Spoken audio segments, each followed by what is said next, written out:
Aleluia. Amém, irmãos. Amém. Glória a Deus, você está feliz? Amém. Glória a Deus. Aleluia. Aleluia. Queridos, abra sua Bíblia comigo em 2 Coríntios capítulo 5, versículo 18. Nós vamos ler até o 2 Coríntios capítulo 6, versículo 3. Abra sua Bíblia aí. Amém? Quantos abriram? 2 Coríntios. Capítulo 5, versículo 18. E aí, Arthur? Tem a Bíblia aí para você poder acompanhar? Tem? 2 Coríntios, capítulo 5, versículo 18. Todos acharam? Amém. Aleluia. 2 Coríntios, capítulo 5, versículo 18, diz assim, ó. Ora, tudo provém de Deus, que nos reconciliou consigo mesmo por meio de Cristo e nos deu o ministério da reconciliação. A saber que Deus estava em Cristo reconciliando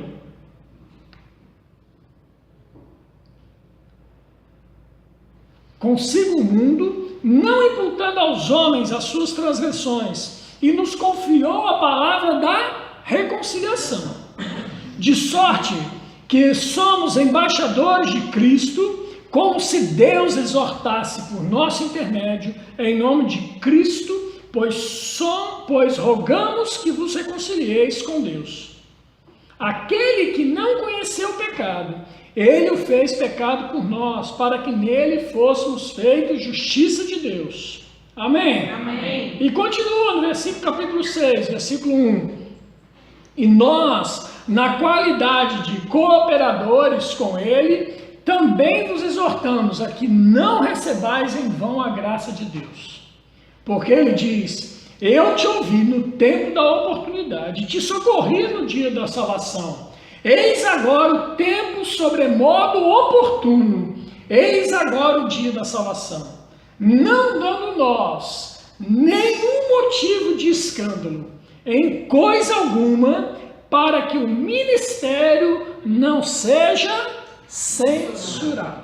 Amém? Amém. Querido, glória a Deus quando a gente ouve falando, né? Aquele que não conheceu o pecado, ele se fez pecado por nós, para que nele fôssemos feitos justiça de Deus. Eu acho que qualquer pessoa que fez rema, qualquer membro da igreja, verbo da vida, que está na igreja, que já foi discipulado, sabe esse versículo de cor e salteado. Sim ou não? Sim.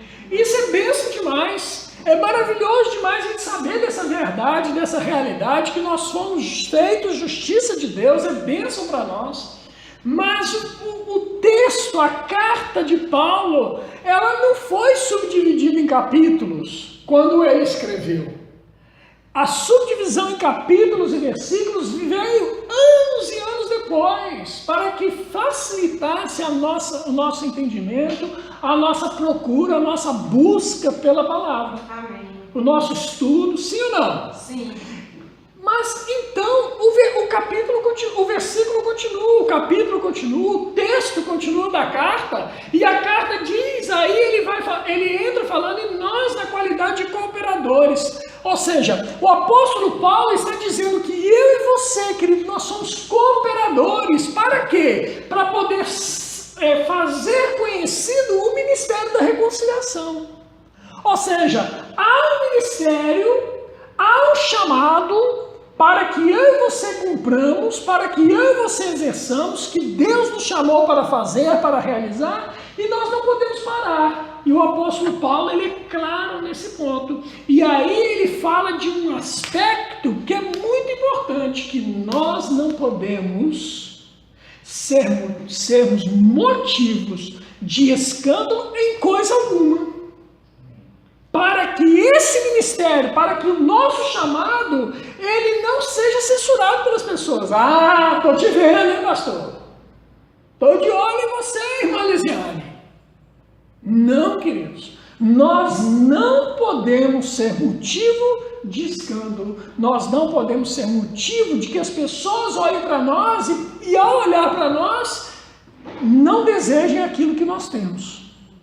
Não desejem o chamado que nós temos, não deseja o evangelho que nós estamos pregando. Amém. Nós somos prontos a listarmos os nossos direitos. Nós estamos sempre listando. Se você pegar e falar assim, quais são os seus direitos como marido, Alessandro? O Alessandro vai discriminar lá uma lista dos 200 direitos. Mas se eu perguntar para ele, e as suas obrigações? Minhas obrigações deixa eu pensar. Nós normalmente somos assim. Nós listamos os nossos direitos, e são muitos, mas na hora de listarmos as nossas obrigações, as nossas responsabilidades, nós somos comedidos. Por quê? Porque nós lutamos, nós buscamos, brigamos por aquilo que é direito nosso. Mas muitas vezes a gente tem dificuldade de assumir responsabilidade diante daquilo que nós temos por obrigação fazer. Sim ou não? É assim ou não? Sim. Somos assim? Somos assim, isso é típico do ser humano.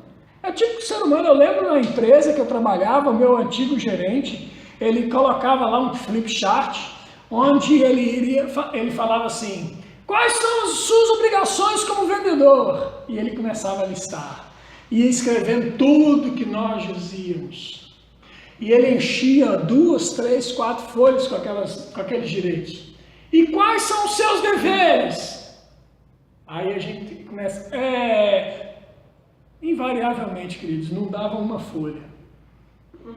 Porque nós somos assim. Nós somos assim, prontos para poder reivindicar. Não que os nossos direitos, nós não tenhamos que lutar por eles. Não é isso. Mas nós temos que ter a consciência, querido, que tudo que nós fazemos, nós temos uma responsabilidade. Nós temos que tomar cuidado para todas as coisas que nós fazemos, nós temos exemplo em todo o tempo. É isso que o apóstolo Paulo está falando. Olha, vocês têm direitos sim, mas vocês têm obrigações, vocês têm responsabilidades, você tem que assumir a sua responsabilidade no corpo de Cristo. Amém? Amém. Mas graças a Deus pela palavra de Deus que nos exorta. Ela nos encoraja a vivermos de modo digno da vocação que nós fomos chamados. Paulo mesmo fala sobre isso em Efésios capítulo 4. Ele começa o livro a carta de Paulo de Efésios no capítulo 4, quando ele vai falar a respeito dos dons ministeriais, ele começa falando de quê? Ele começa falando assim, rogo-vos que andeis de modo digno da vocação que foram chamados. Percebe, querido, que existe um modo digno? Existe uma vocação, mas tem muitas pessoas que às vezes podem não andar de modo digno. E Paulo está exortando aqui que nós andemos de modo digno. O que é andar de modo digno, querido? Andar de modo digno é eu poder andar de tal maneira que aquilo que eu fui chamado e aquilo que eu exerço ministerialmente seja respaldado pelas minhas ações, respaldado pelas minhas atitudes, respaldado por aquilo que eu vivo. O meu dia a dia, querido, porque as minhas palavras, elas podem até alcançar pessoas, mas as minhas atitudes, elas vão gritar aos ouvidos dos meus ouvintes. Amém? Amém. Aleluia.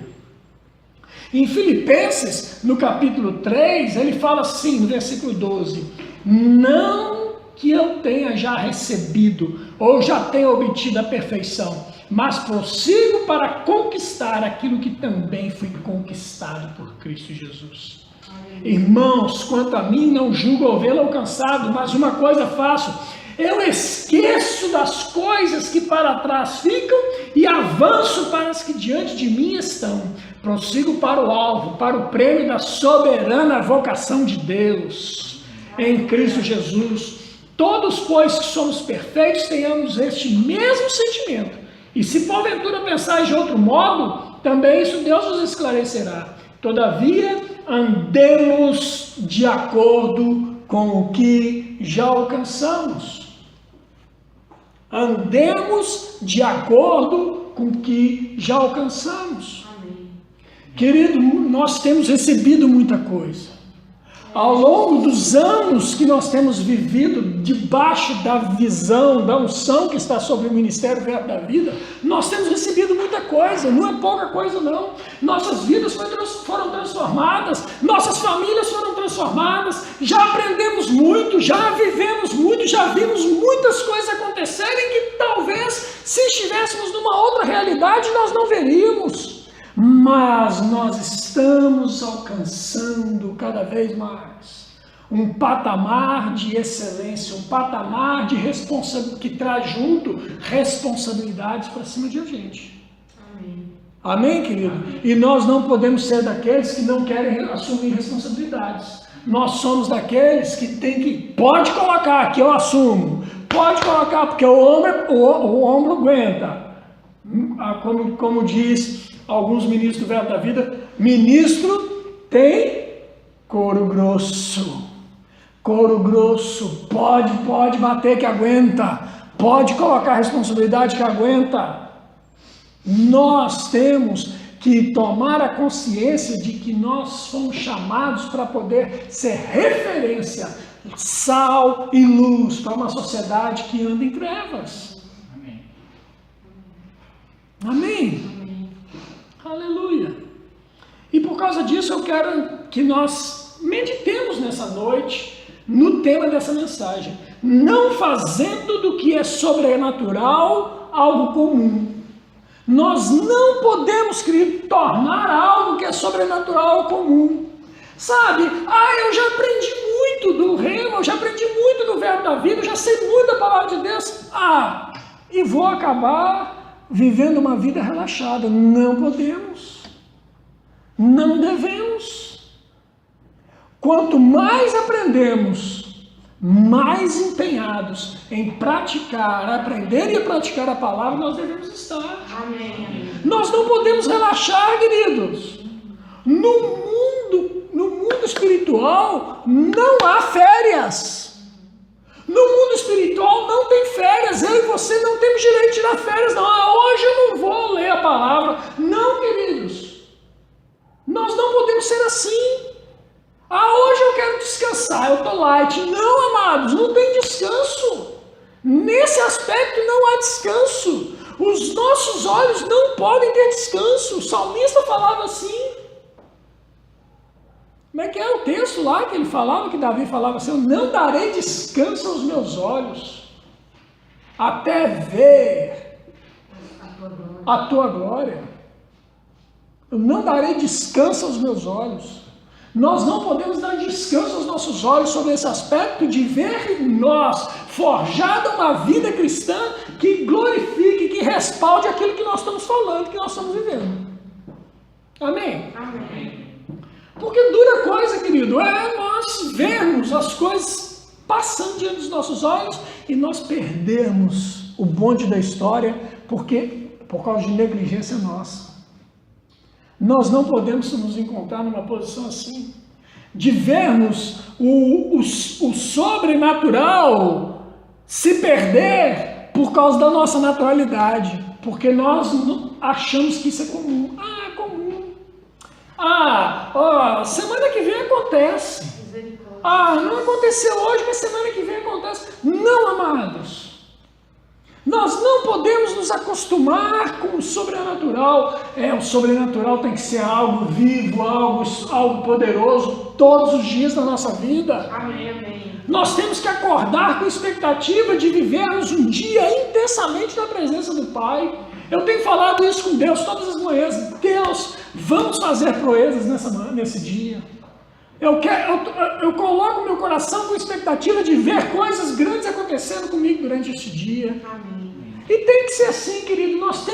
Quem eleva a expectativa de um dia abençoado, de um dia na presença de Deus, de grandes coisas acontecendo, quem eleva a expectativa é você. Amém. Não é Deus que vai elevar a sua expectativa nele, não. É você, sou eu que elevamos a nossa expectativa nele.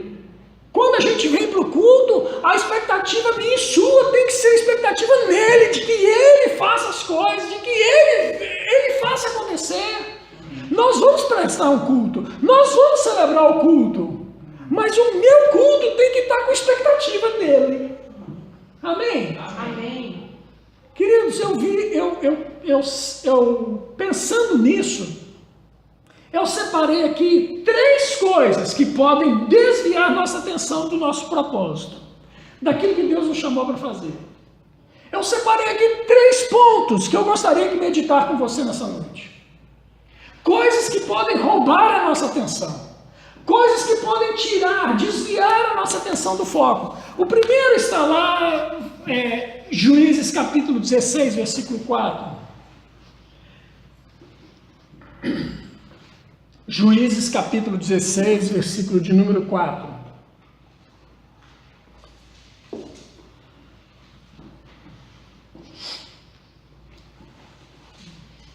Três coisas que podem desviar nossa atenção do nosso propósito, do nosso chamado, aquilo que Deus nos chamou para fazer. Juízes 16, 4 diz assim, achou? Todos acharam? Sim. Amém. Nós vamos ler o versículo 4, depois nós vamos pular para o versículo 18.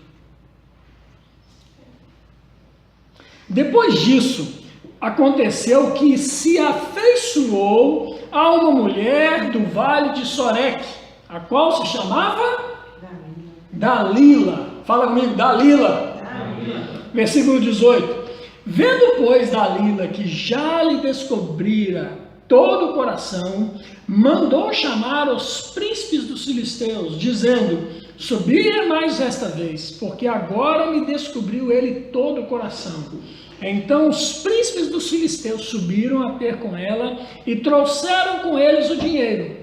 Então Dalila fez dormir Sansão nos joelhos dela, e tendo chamado um homem, mandou rapar-lhe as 7 tranças da cabeça. Passou ela a subjugá-lo e retirou-se dele a sua força. E disse ela, os filisteus vêm sobre ti, Sansão. Tendo ele despertado do seu sono, disse consigo mesmo, sairei ainda esta vez como dantes e me livrarei. Porque ele não sabia ainda que já o Senhor se tinha retirado dele. Olha para mim aqui, queridos.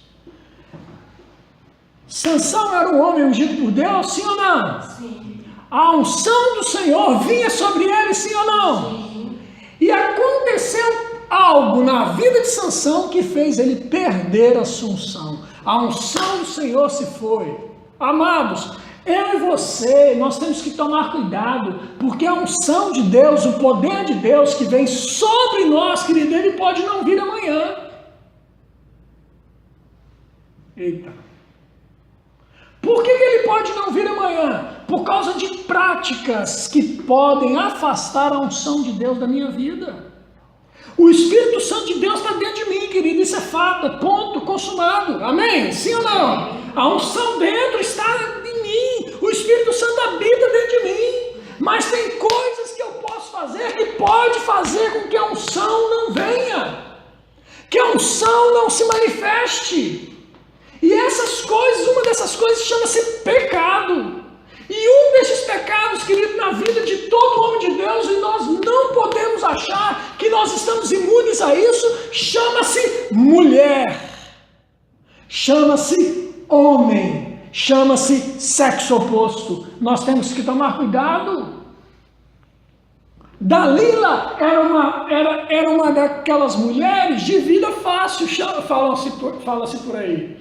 Era uma mulher que ela era uma prostituta religiosa, segundo alguns entendidos.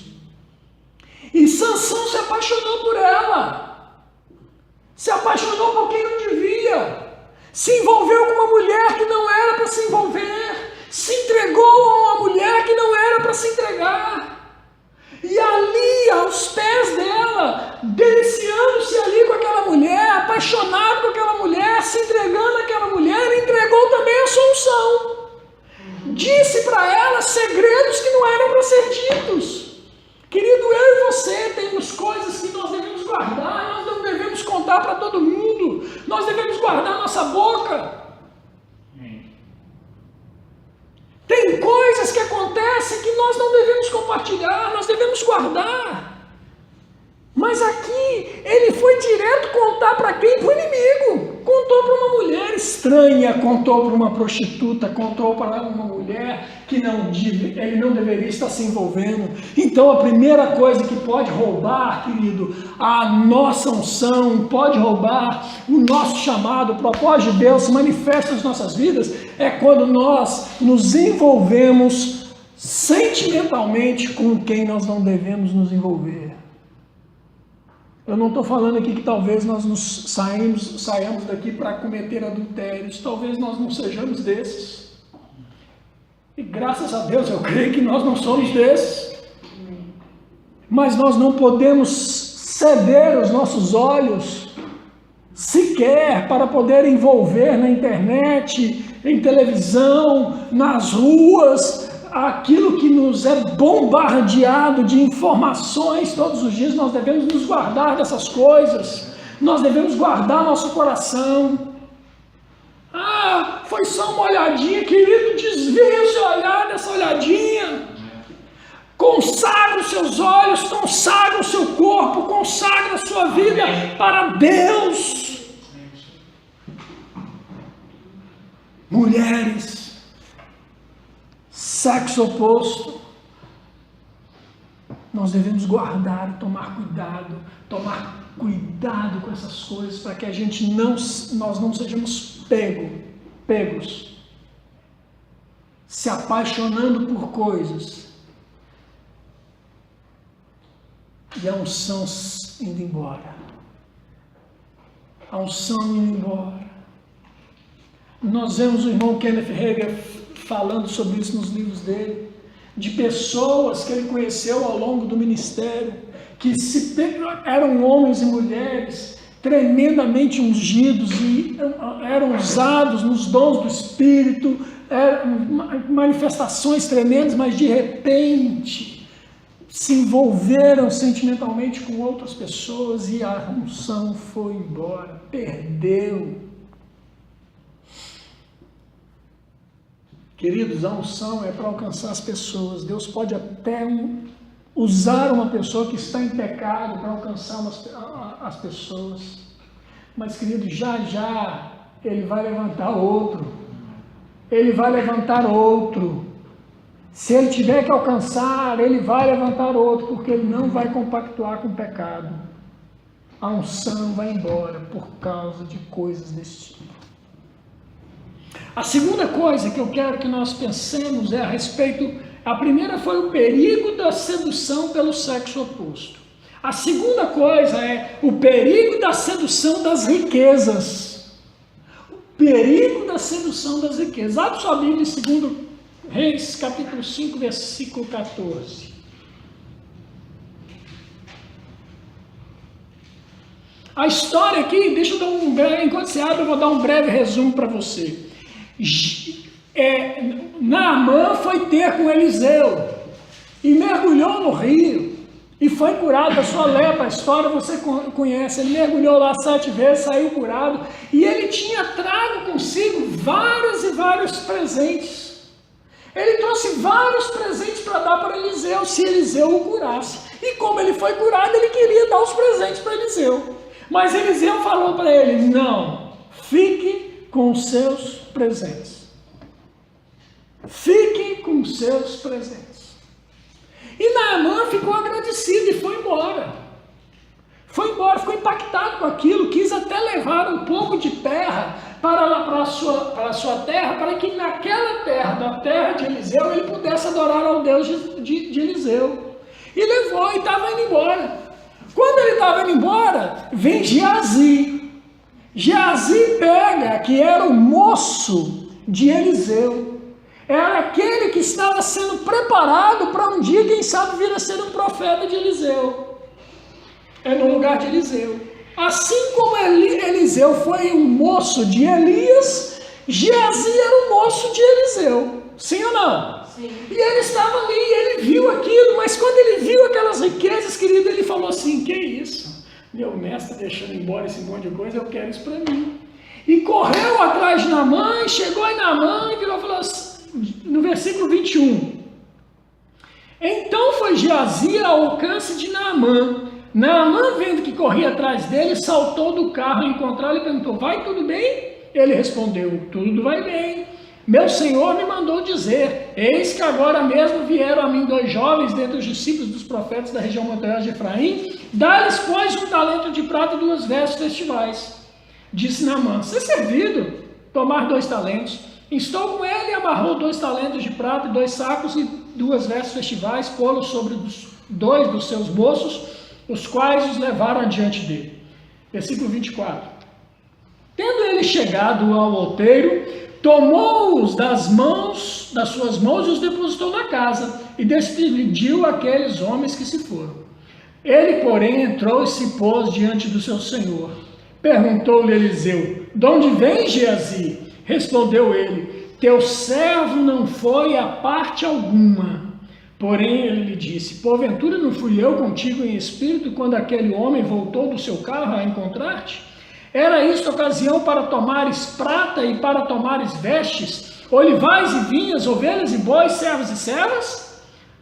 Portanto, a lepra de Naamã se apegará a ti, e a tua descendência para sempre. Então saiu de diante dele leproso, branco como a neve. Olha aqui para mim, querido. Geazi, querido, tinha tudo para poder ter porção dobrada da porção dobrada que Eliseu tinha recebido de Elias.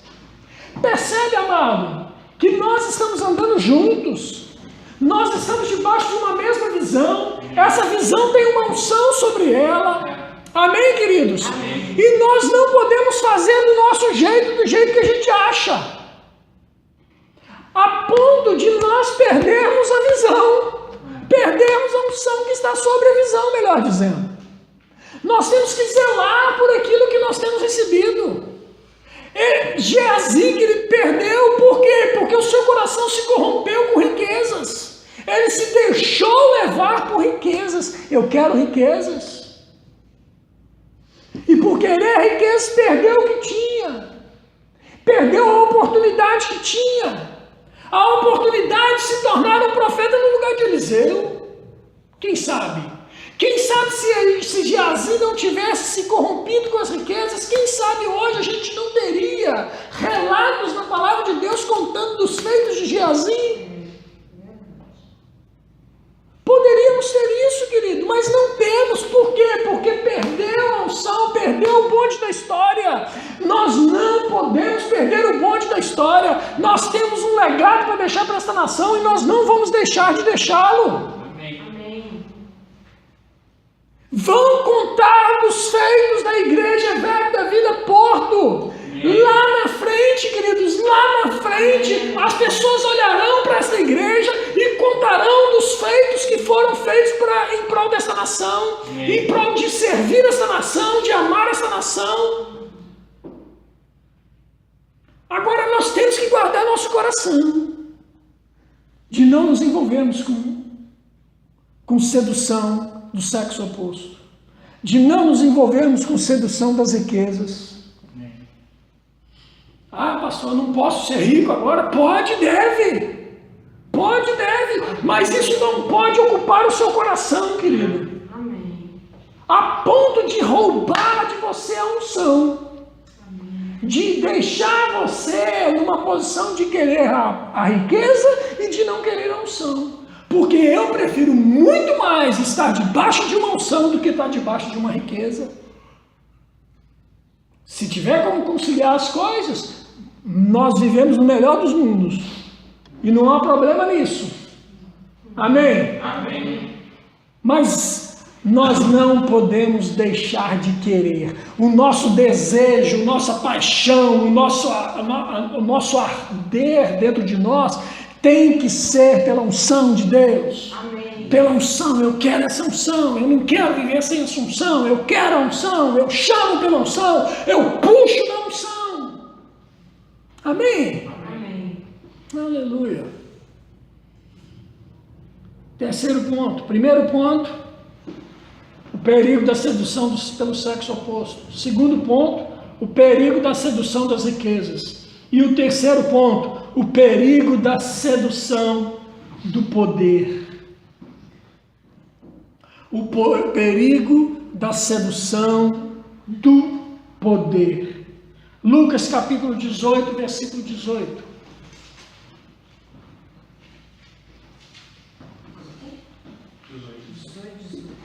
Lucas capítulo 18, versículo 18.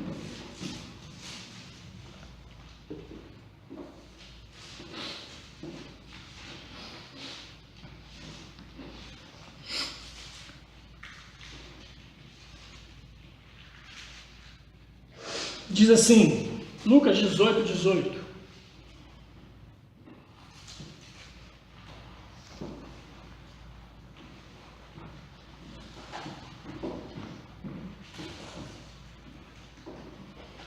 Lucas, capítulo 18, versículo 18, diz assim: certo homem de posição perguntou-lhe: bom mestre, que farei para herdar a vida eterna?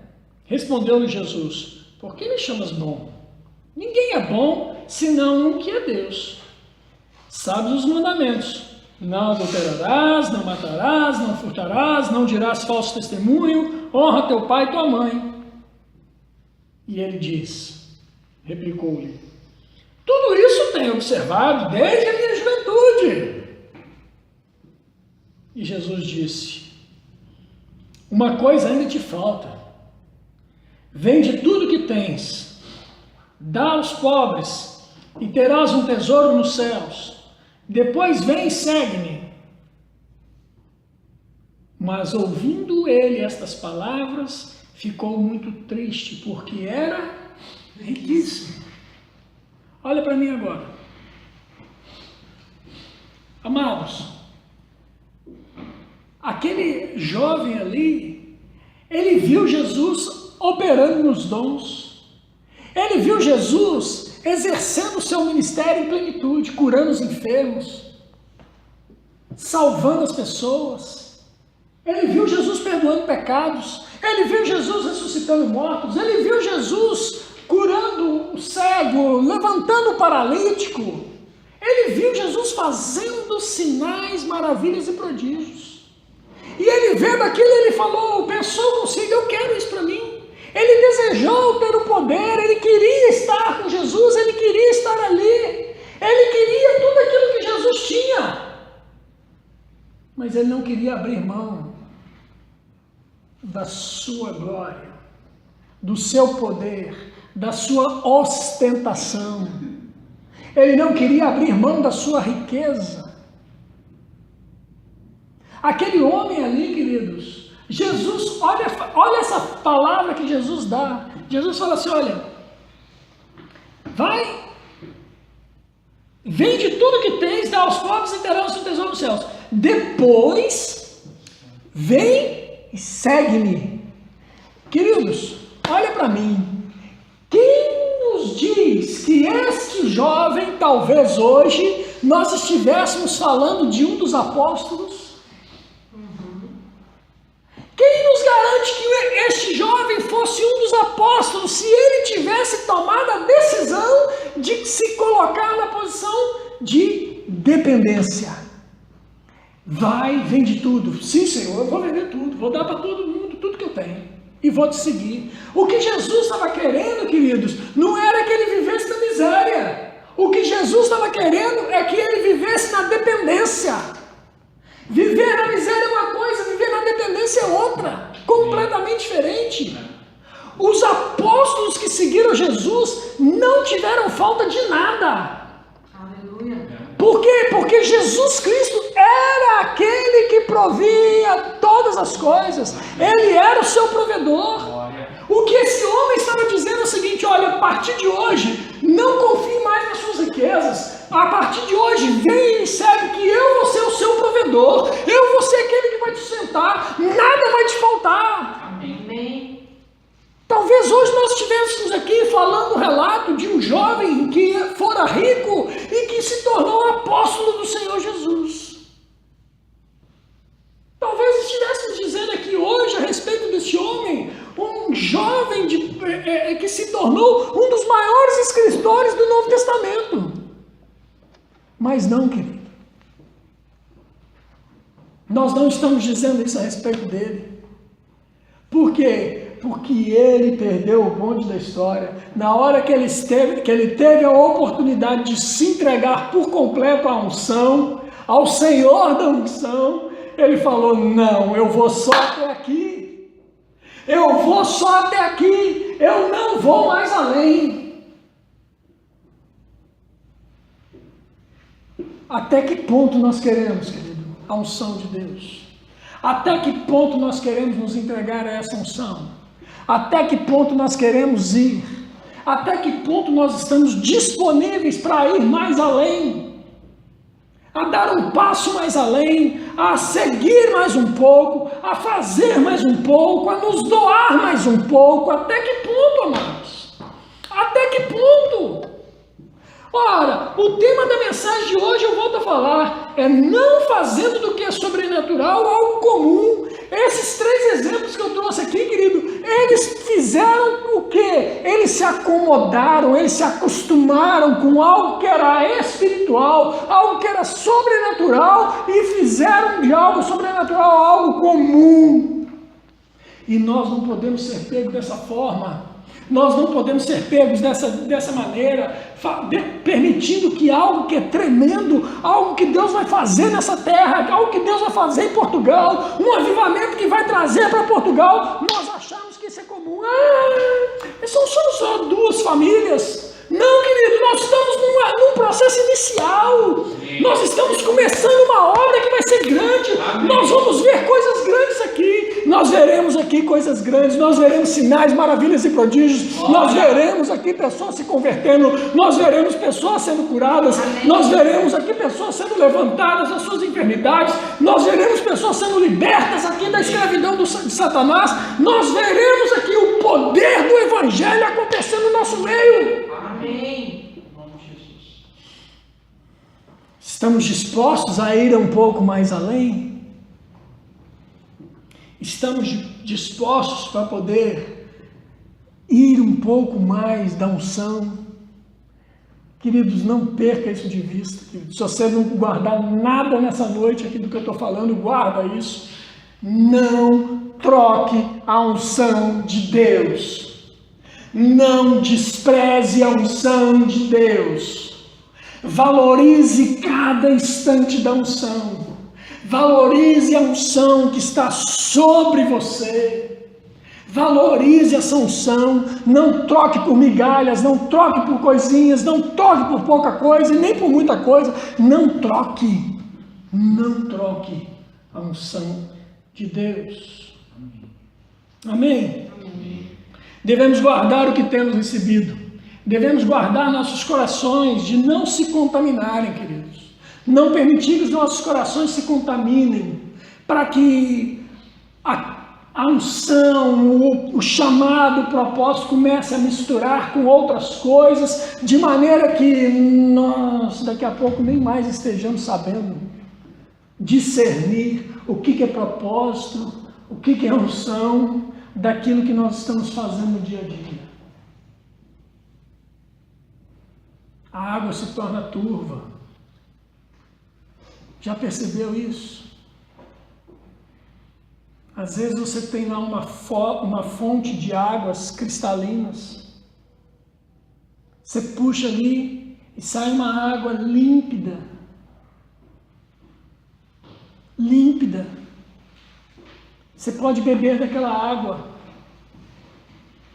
Mas se nós não cuidarmos do manancial em volta, nós podemos ver, se nós não preservarmos o manancial em volta, nós podemos ver a nossa água do nosso fosso, da nossa cisterna, nós poderemos ver essa água se tornar contaminada, a ponto de não podermos mais beber dela. Amém, amados? Aleluia. Hebreus capítulo 12, versículo 1 fala assim: portanto, nós também, pois estamos rodeados de tão grande nuvem de testemunhas, deixemos todo embaraço. Deixemos todo o embaraço. Nós não podemos, queridos, permitir que nada fique nos aprisionando. Nada venha a impedir que nós corramos. Deixemos todo embaraço, aquilo que pode nos atrapalhar. Talvez não seja pecado, querido, mas seja alguma coisa que pode nos atrapalhar. Nós vimos o caso de Sansão, pecado. Nós vimos no caso daquele jovem, embaraço. Talvez não seja pecado, talvez seja embaraço.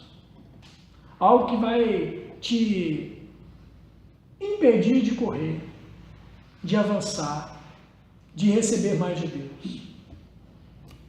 Em Apocalipse 3:11 fala assim: venha sem demora, conserva o que tens. Conserva o que tens. Conserva o que você tem, Arthur. Conserva o que você tem, Elisiane. Aleluia. Conserva o que você tem, Kelly. Conserva o que você tem, Isadora.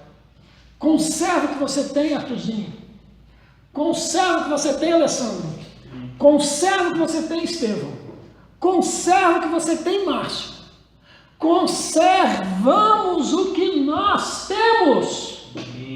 Aleluia. E o que nós temos é muito precioso para nós pegarmos simplesmente e achar que é comum. Nós temos a presença de Deus dentro de nós. E nós temos a presença dele sobre nós. Nós temos a unção dentro de nós. E nós temos a unção sobre nós, querido. Nós não podemos achar que isso é pouca coisa. Isso é muita coisa. A presença dele. A presença dele. A presença dele. Eu queria chamar a Lisiane aqui para ela poder ministrar essa canção para nós. A presença dele. A presença é o lugar onde eu quero estar. A presença eu quero estar. Na sua presença. Na sua presença. Na sua presença. Na sua presença. Eu só quero estar na tua presença. Não quero estar em outro lugar. Eu quero estar na unção. Eu quero estar no azeite. Eu quero estar no óleo. Como diz um amigo meu, eu nasci no fogo e não me acostumo com fumaça. Aqui era a hora para você dar uma risadinha, amados. Eu não me acostumo. Eu quero a presença, eu quero a unção, eu quero fogo, eu quero óleo. Esse deve ser o nosso desejo todos os dias, querido. Vivermos na tua presença, Pai. Vamos ficar de pé.